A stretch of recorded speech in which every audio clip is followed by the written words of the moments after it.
Hello दोस्तों, राधे राधे सभी को। आज हमारा टॉपिक होने वाला है अकाउंटिंग इक्वेशन, जिसके बारे में हम सीखेंगे। अकाउंटिंग में सबसे इम्पोर्टेंट चीज़ है अकाउंटिंग इक्वेशन, क्योंकि अकाउंटिंग कहता है कि किसी भी ट्रांजैक्शन के हमारे दो इम्पैक्ट पड़ते हैं, एक होता है डेबिट और एक होता है क्रेडिट। तो बेसिकली जो हमारा अकाउंटिंग इक्वेशन है वो इस प्रिंसिपल पे काम करता है कि जितने भी एसेट हैं वो सभी क्या हैं, इक्विटी और लायबिलिटी के सम के बराबर होते हैं। ठीक है, अब इसको हम एक एग्जांपल के साथ समझते हैं। सपोज़ किसी ने 1000 रुपये कैश लगाया और बिजनेस स्टार्ट किया।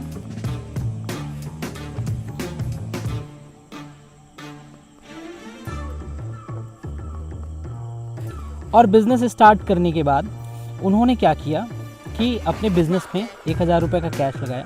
तो हमारे बिजनेस में जो है 1000 रुपये असेट के तौर पे आ गए ₹1000, और वही 1000 बिजनेस की इक्विटी बन गई। उस बिजनेस की वर्थ उस दिन कितनी थी? ₹1000। तो हमारे इक्वेशन का दोनों साइड क्या हुआ? बराबर हुआ। बिजनेस में 1000 रुपये कैश आ गए और 1000 रुपये की इक्विटी आ गई, आपकी कैपिटल। इक्विटी का मतलब होता है कि जो भी ऑनर ने या शेयर होल्डर ने या स्टॉक होल्डर ने जो भी कैपिटल लगा के रखी हुई है, तो ऑनर्स की कैपिटल को ही क्या कहते हैं? इक्विटी कहते हैं। इसमें टाइम बाय टाइम जो भी प्रॉफिट्स आते हैं, रिटेन्ड अर्निंग्स कहते हैं जिसे हम, जो भी प्रॉफिट्स आते हैं वो इसके पार्ट होते हैं।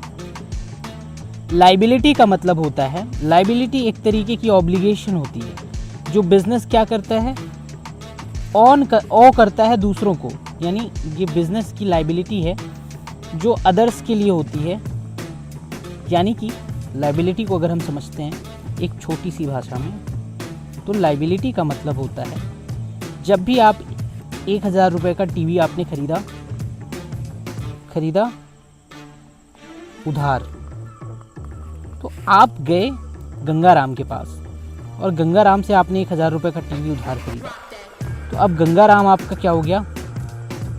लायबिलिटी हो गई। गंगाराम को 1000 रुपये देना, आपने बोला उसको आप 3 माह बाद पेमेंट करेंगे उसको। आफ्टर 3 मंथ अगर आप गंगाराम को पैसे देने वाले हैं तो गंगाराम को आप 1000 रुपये दोगे, तो वो 1000 रुपये आपके लिए क्या है? लायबिलिटी है। क्या है? लायबिलिटी। तो आपके पास असेट आ रहा है 1000 रुपये का, और आपकी लायबिलिटी भी बढ़ रही है 1000 रुपये की। तो दोनों साइड क्या हो रखे हैं? हमारे बराबर हो रखे हैं। ऐसे ही हम समझते हैं कि सारे के सारे असेट जो हैं, जितने भी हमारे असेट हैं, ठीक है, वो एक साइड, एग्जाम्पल के लिए हम कुछ भी ले सकते हैं। हमारे असेट में क्या क्या आ सकता है? हमारे असेट में आ सकता है कैश, ठीक है, स्टॉक, ठीक है, debtors, bills receivables, accounts receivables, land, machinery, furniture and plant also. ये प्लांट पौधे वाला प्लांट नहीं है जिसे हम पौधा बोलते हैं। This plant is different, okay. And हमारी इक्विटी में क्या आता है? अगर हम बात कर लेते इक्विटी की, तो हमारी इक्विटी जो होती है, इक्विटी का मतलब ये सीधा सा कैपिटल, ओके। कैपिटल किसकी? शेयर होल्डर की या ऑनर की। तो this is called equity. And if we talk about liability, then it comes down to creditors, bills payables।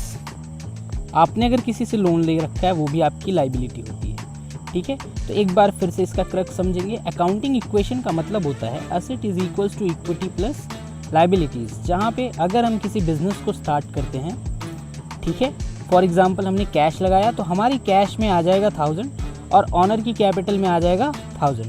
And if हमने किसी से कुछ भी उधार खरीदा है तो 1000 रुपीज़ का अगर हमारे पास, ऐसी आसानी सी भाषा में समझो कि अगर 1000 रुपीज़ का हमारे पास टीवी आ रहा है, ठीक है, कम्स इन, देन 1000 रुपीज़ की हमारी क्या हो रही है, लाइबिलिटी भी हो रही है।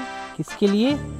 गंगा भाई के लिए, गंगा राम, ठीक है। इंडिया में बहुत कॉमन नेम है गंगा एंड राम, ठीक है। That is it for today. आज के लिए बस इतना ही। हम मुझे उम्मीद है कि आपको अकाउंटिंग इक्वेशन आसानी से समझ में